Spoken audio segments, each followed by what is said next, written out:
scary movie, right? Okay. I began my professional career directing music videos and animation. And then my first feature film, Siesta, was considered to be an erotic thriller. Sort of a batshit, non-linear erotic thriller. I didn't really consider myself at that time to be a director of horror films or a horror director, although I've always, all my life, really, really loved scary stories and scary movies. Sometimes had to sneak out to see them when they were forbidden to me as a child. Anyway, I was a little surprised when I realized I was being considered for a horror film at a major studio, but it was written by one of my very favorite writers of scary stories, Stephen King, of course, who I consider to be the Charles Dickens of our time. I read the script and it was like, wow, this is a great opportunity. It's a really great script. So the rest is history. Thank you, Stephen King, for supporting me as a director on this film. And thank you to the cast and the crew that made the movie great, a great classic. And thank you so much to MoMA for this evening. It means a lot to me. Enjoy the movie.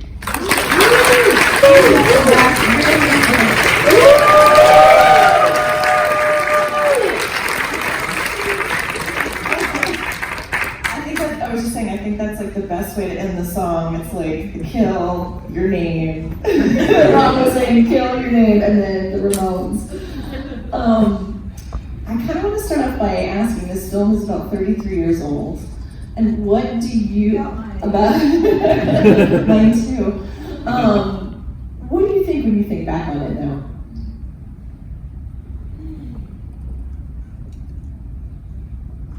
Well, I think, that, first of all, no cats were harmed. Because I was much younger when I made this movie. There's things I don't know that I could approach now, the death of a child. Yeah. Because that's really what this movie's about. It's about grief. It's about like loving something so much that you can't give it up, which is about facing a mortality, and it's hard to face your own mortality, but after you become a parent, it's facing the mortality of your children is much worse than having to face your own mortality. So looking at mortality from a different perspective, than I was then. I guess I'm looking at mortality from a different perspective than I was when I made this movie. So maybe it would be different, although, tell you what, I still would really like to do the sequel where Ellie comes back. Because she's the only one who survives. What do you imagine her life would be like? Well, I don't think it was, I think she probably had some trauma. She wasn't there, she didn't actually see the bad things, but she visualized. She saw them in her dreams, yeah. She experienced them. I've always thought that the story would, she had to live with those grandparents too. They probably, yuck. And that she probably came back as a young woman with her own cat, and tried to find out what happened, because, to satisfy her own curiosity. That's the story I would tell. I love that. I think there were a lot of cats when she came back too. There's probably a feral cat population in whatever the name of the town is. So we talked a little bit about this before, that Stephen King kind of chose you to be the director of this film, and how that's a little bit like, who did you say? Like a very like guy coming down and like, you're gonna direct this. What was that meeting with him like, and what was the working relationship with him like during the film? It was really special. I mean, he had the final say over director. That was part of his contract, was he got to choose the director.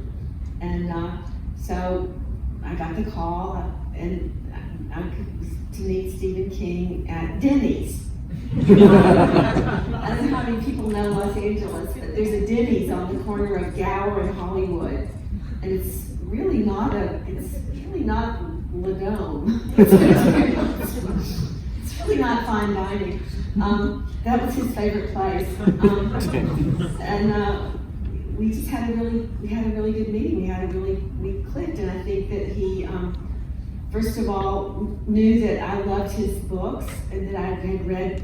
I mean, nobody has read all his books. Is there anyone in the audience that thinks they've read all his books? Because I don't think anyone has. He writes every day.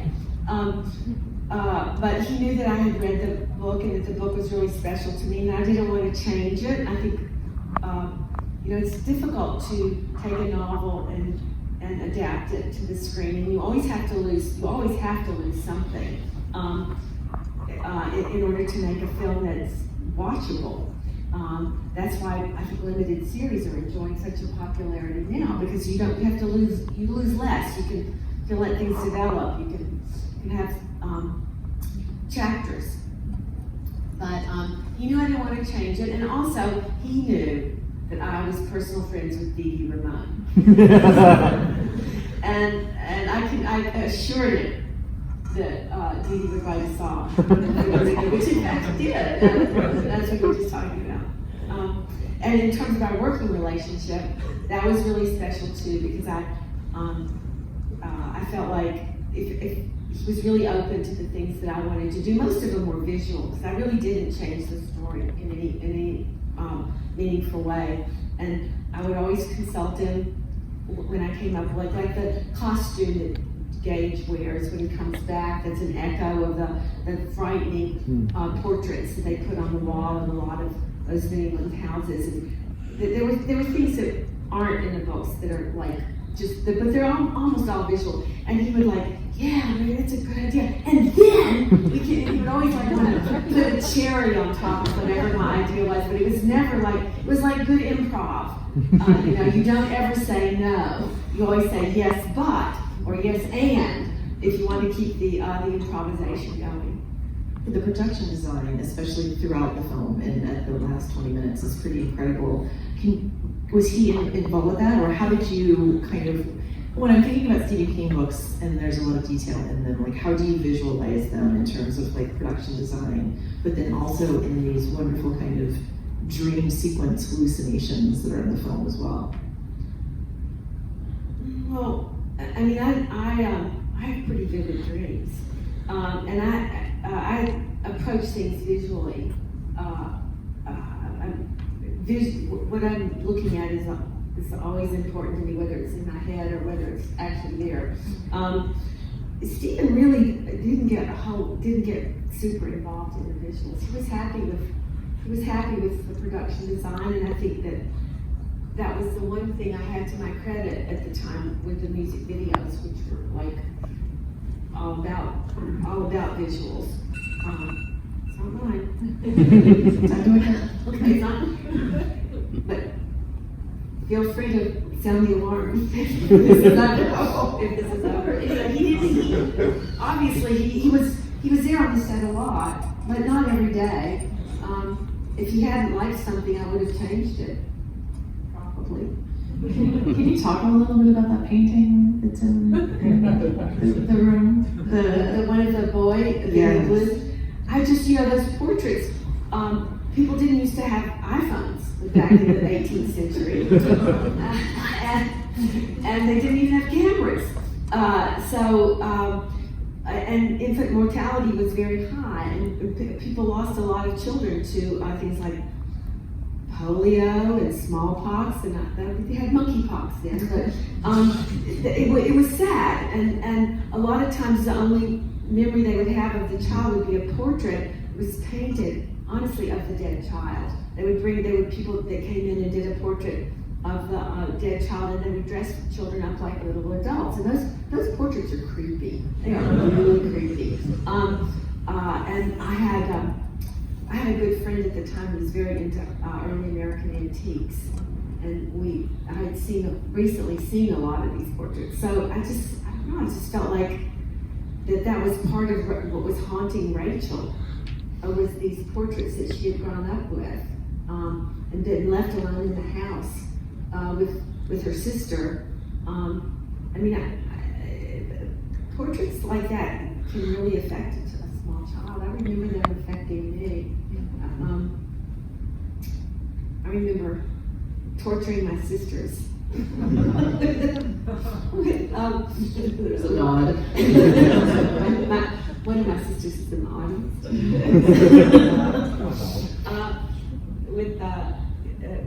You can make it. We were talking about this earlier, how it's not really, things out of context that aren't scary can be very frightening. Like, the idea that George Romero invented zombies, and that he created this terrorized this image of the worst monster you can imagine, and he's just kind of an old man in a bad suit with a bad leg. What's the matter? Why is that so scary? It's because of the context and the story and the visuals, the way it's presented. You can really scare children and your sisters with really simple things if you have that ability. Creepy things. Well, as a young teenager watching this, it was the sister that terrified me, and I don't even know how to ask this question, but what was the process of kind of designing that look and those scenes? Because they are so effective, and they are besides the cat. I think it was what I remember a lot about the film. They're a little over the top. When I see them now, I'm like, oh my goodness, maybe so. But the idea there was, Rachel, again, seeing it from the child's point of view. What would be frightening to the child who is left alone, with her diseased sister, her sister who was obviously very, very ill in a way that was frightening to look at. And we auditioned a lot of young girls, and what, I might know this, but finally ended up casting a young boy, because I couldn't, all the young girls, they were really sweet and pretty, and it was hard to see them as being scary and frightening. And I was at my wit's end. And finally, I don't know, this idea just came to me. Like, what if we cast, the Zelda needs to look strange. She needs to look wrong, needs to feel wrong somehow in order for her to be haunted. Because it's not really a sick child that we're looking at. It's the memory. It's Rachel's memory of the sick child. So we cast this boy, and he had a lot of prosthetic makeup. I thought that was really well designed. I thought the prosthetic, I was really happy with the prosthetics in this movie. It's terrified me for a lifetime. So we just talked about casting him. I'd love to talk about the cast in general. I was asking over dinner, it's like you worked with children and cats. But just walk me through a little bit of the process of who you absolutely wanted, and how many cats you had on set. I'm not sure how many cats we had. We had at least 9. Wow. We had a scratcher and a growler and a jumper and a cuddler. Cats usually can do one thing. There must be some cat people in the audience, but a cat will, every cat you have is a little different, and you can't really train them to do something they don't want to do. So we had a lot of cats, but we really didn't mistreat any of them. That one cat at the end had a Xanax. But it was supervised by the animal. It was literally, I was like, really, we have to wait for them? Everybody on the crew would like a Xanax. But anyway, we really, I love animals, and I love cats, so they weren't hurt. The first person we cast was Fred Gwynn. He was just, as soon as I loved Fred, God bless him. I wish he were here tonight. I really do. He was one of the most talented people I've ever had the pleasure of working with. He could do anything. He was a Broadway hoofer. He did Broadway musicals. He was like, he was Fred Munster. He did gangster movies. He was incredible. And that was a bit of a push because people were worried that people might think it was funny. They might think of him in the Munsters, and it would lessen the scare. But I knew, and he wanted to do it. He said to me when I first met him, he said, I can put this part on like a pair of old overalls. He really wanted to do it. And he was not that old when he did it. We had to dye his hair white. His hair was still dark. So then we cast, we spent a lot of time casting Miko Hughes, because, and Miko was an actor too, and he went on to do some really, really good work as a child actor, and he's directed too. I've seen him not too recently, but a few years ago. I didn't, thank God, harm him irreparably. Miko there was a variety of puppets that were interspersed with the real boy. At first, I was pushed very hard to they wanted to hire a little person and use prosthetic makeup because they thought that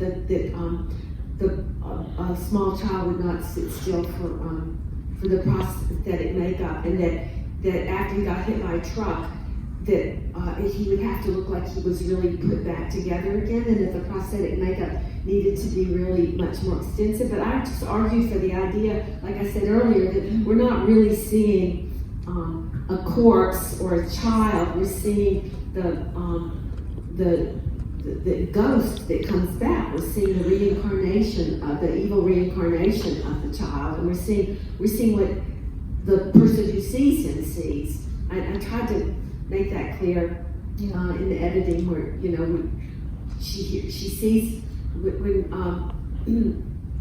Rachel sees him in the little blue suit for the first time, but then she sees him as her child too, and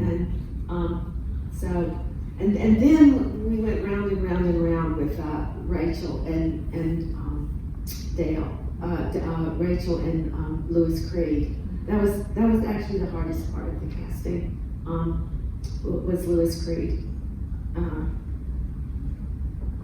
He had just come off an Elvis movie? Yeah, he just played Elvis.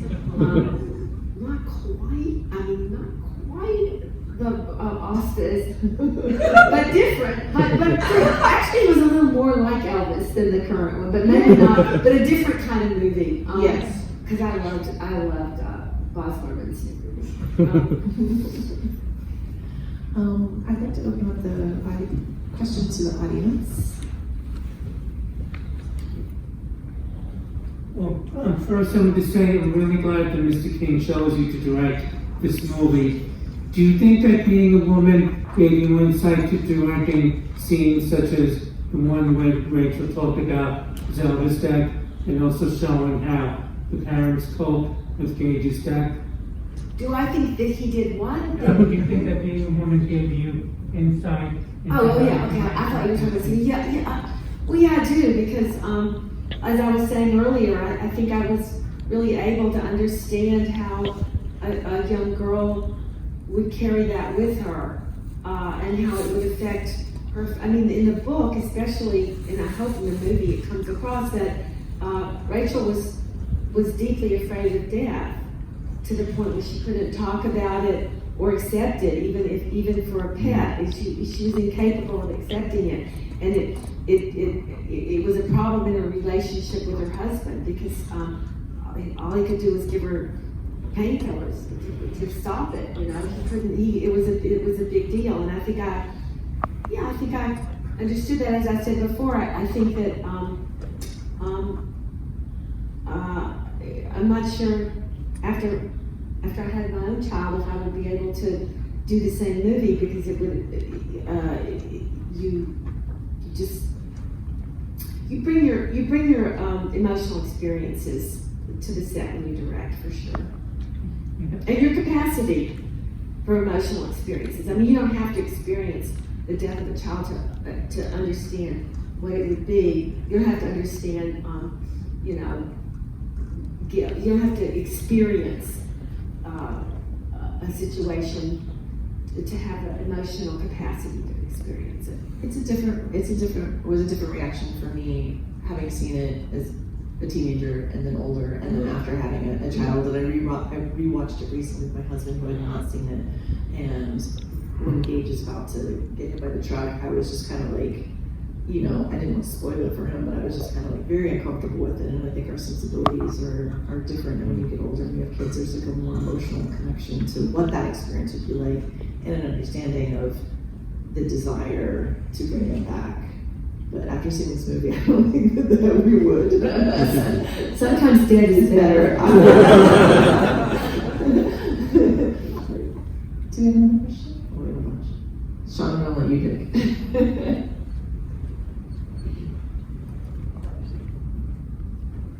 Hi there. Nice to meet you. Nice to meet you. I think what makes the movie and the story so likable to a lot of fans is the way the family loves each other and how they are like emotionally connected, and it goes to all the emotions and the loss and the love. And was there any way that when you casted the cast, maybe it's just a thought of mine, but just that like the casting choice I thought was great. And was there any talk on set about how they should like portray that the love, the loss, and things like that? Well, this is difficult because what I always strive for when I'm directing actors or working with actors is an authentic relationship to the character. I mean, there's method acting, which is much abused sometimes or much embraced. But the idea that you become the character, that you feel that you don't want to be sad, you want to feel sad. You don't want to be angry. You want to the anger needs to be inside you. It needs to be real anger. You have to go to the place where the emotions are. You have to have an intention when you walk into the scene. You have to have an obstacle, a real obstacle. So that's what that's about. I mean,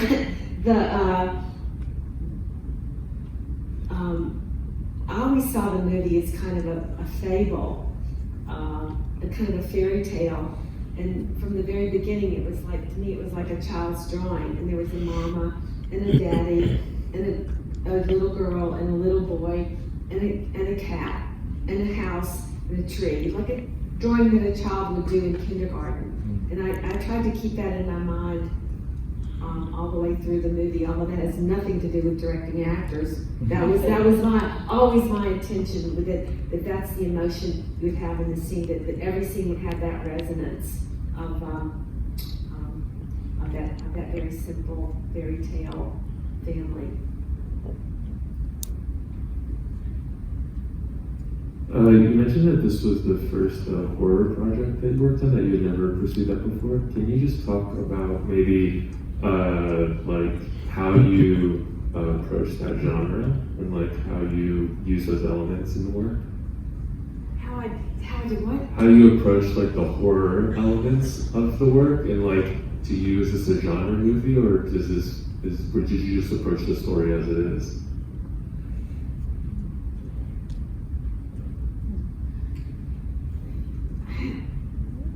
As I said earlier, I've always really liked scary stories and fantasy and fairy tales, which if you read the originals are really, really incredibly frightening stories. And I think that for me it just became an outlet for a lot of feelings and emotions that I've always had. So I didn't think of I didn't think of myself as a horror director. I was just working from emotions and stories that I couldn't that were inside me already. Because it was good to get them out. Does that answer your question? I don't know. No, it's an interesting film to come out at the end of the 80s, because you have these like slasher films, which one of the things we've talked about in the series is how that's sort of been the default definition of what a horror film is. And then this movie comes out in '89, and it's a very complex story about a family, and it does have horror. It is a horror film, but it's very different, I think, than a lot of people were seeing. What interests me about horror is the spirituality, the idea that there are other worlds that we can't see. There's parallel universe. There's a spirit world, and that's I think it's actually comforting to me. I don't really like torture movies or home invasion movies or movies about people doing really terrible things to other people, because there's enough of that.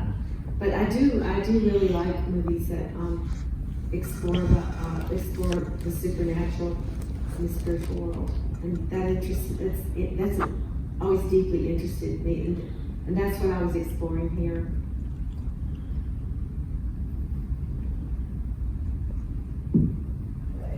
I wanted to ask you how you feel about laughter from the audience in certain places, like when the father woke up with the alarm clock and slammed his body against the dresser. I don't imagine that was meant to be funny, but people were laughing. I was laughing. And did this happen in the original release? Did people laugh at these places? Yes. For some reason, Dale kept hitting his head on that table. Hysterically funny. I don't know why, but he actually, it was a mistake. He actually did hit his head on. He really hit his head. But he doesn't acknowledge it either. Well, we beefed it up with the sound. Obviously, he didn't hit his head quite as hard as it looks like, but he hit his head pretty hard. You pray for those laughs. You pray for them. That's part of why horror movies are made, so you can laugh at your fears. So you can have that release of like, wow, that was actually stupid. I mean, that's. I think I used to tell myself. I think I used to tell my son, when you have a nightmare, the best way to get over it is to tell it back to yourself like a story, because usually the elements in it are funny. And then the goat did what? But why didn't you die when you did that? Then you could fly? Then he could fly? I mean, it's like, they're absurd, your dreams are, and there's an element of humor. My dreams have humor in them anyway. It's always dark humor though. So yes, I think that the element of humor is really important in a horror movie, and I don't know exactly why people laugh about Louis hitting his head, but I'm glad. It means the audience is enjoying the movie, I think, or that they think it's funny. Well, it's hard with Gage too, because you also find him somewhat endearing when he's like, I want to play with you. And but then you kind of laugh at that because you're like, oh, that's not the kind of Well, it's really important to be able to laugh at your fears, and it's also, I mean, you know, it's important to be able to face mortality. As humans, we have to face it. It's there, and that's the other thing that horror films do. Is they allow you to experience it in a safe place and laugh at it, make fun of it. Ha ha ha! What a stupid girl to go down in the basement. You know, oh my God, they cut his head off. That's gross. You know, and you know, in the context of like, you know, a family in the Ukraine being bombed out of their house, it's sad and tragic. And we have, how do we deal with all this sadness and tragedy in the world? You have to have a way to deal with it. And I think laughing at Lewis hitting his head on the table is not the way to do it. That's how else do we get through the day, you know? Last question to someone wearing a Pet Sematary t-shirt. yes. Is that you? All right, let's do it. Yes. There's a lot of people wearing mine doing that. It's great. Maybe this isn't good enough to be the last question, so sorry. I was curious if you had seen the remake from a few years ago, and if you had any thoughts about that. Well, sometimes dead is better.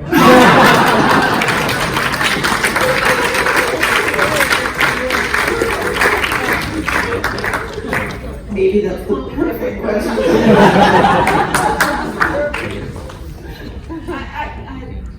Yes, I think it was a really good movie and some interesting choices, but I don't think it was what the book is about or the story is about. So it's kind of apples and oranges.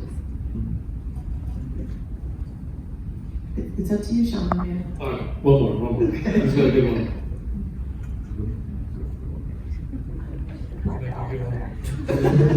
Very good. I want to rename the rental car a risque.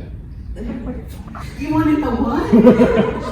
Renamed the rental car a risque. Isn't it a pun? Aries K? No, it's a real one. Yeah, but I thought, oh, yeah. No. We got religion.